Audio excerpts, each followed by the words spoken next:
Women everywhere share these same aspirations and unfortunately face the same barriers.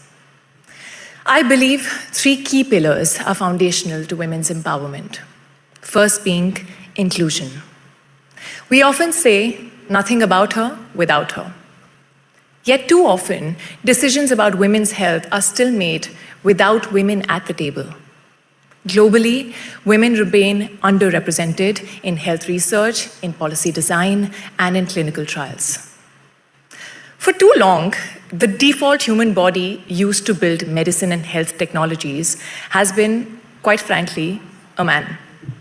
And until the 1990s, women were routinely excluded from clinical trials, and drugs tested on men were prescribed to them without understanding their effects. And this is not a small oversight. It is a systemic failure. As someone who has studied engineering, I see it like building technology without testing half the inputs. I mean, the result is going to be unstable and destined to fail. The same is true for health systems. When women are excluded, solutions fail to reflect their needs, their bodies, or their realities. Women are 50% more likely than men to be misdiagnosed after a heart attack. Even outside health sector, in something as basic as car safety, women are 47% more likely to be seriously injured and 17% more likely to die in car crashes. Because for decades, crash test dummies were designed around the average man. Female dummies were introduced much later and often tested only on the passenger seat. Pregnant women face even greater risks, despite car crashes being the leading cause of fatal death from maternal trauma. 62% of third trimester pregnant women do not fit the standard seatbelt design. Isn't that sad? I mean, this is a stark reminder that women's realities, when they're excluded, even the most basic protections can fail. This brings me back to my point. Inclusion is not optional. It is fundamental. Women are not passive beneficiaries of healthcare, they are co-creators of it. Hence, my second key pillar is investment. Investing in women's health is not only the right thing to do morally, it is the smart thing to do economically and socially.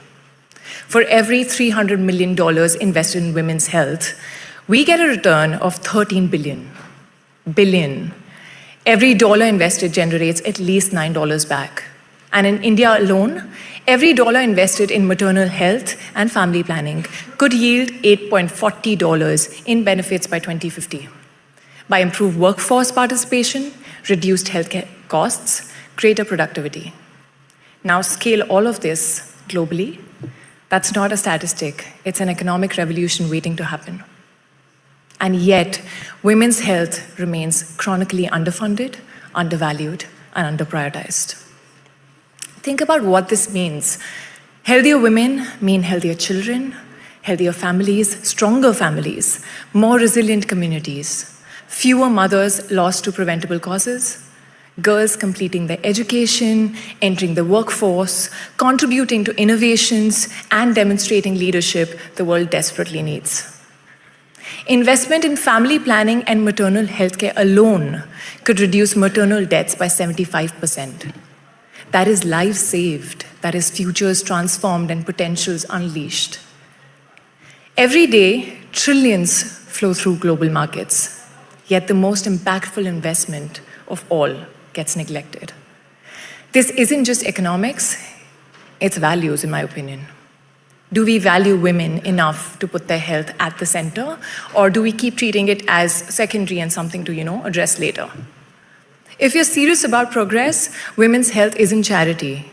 It's infrastructure. It is the foundation everything else is built on. And it's time we invest like it.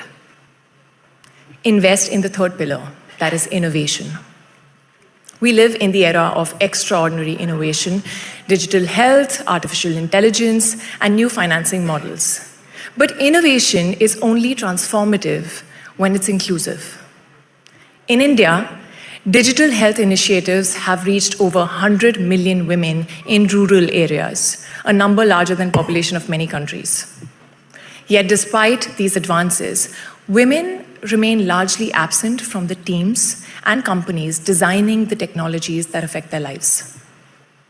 Currently, only 15% of health tech companies are founded or co-founded by women, and not because women lack ideas, they don't, definitely they don't, but because they are too often denied access to capital, networks, and opportunities.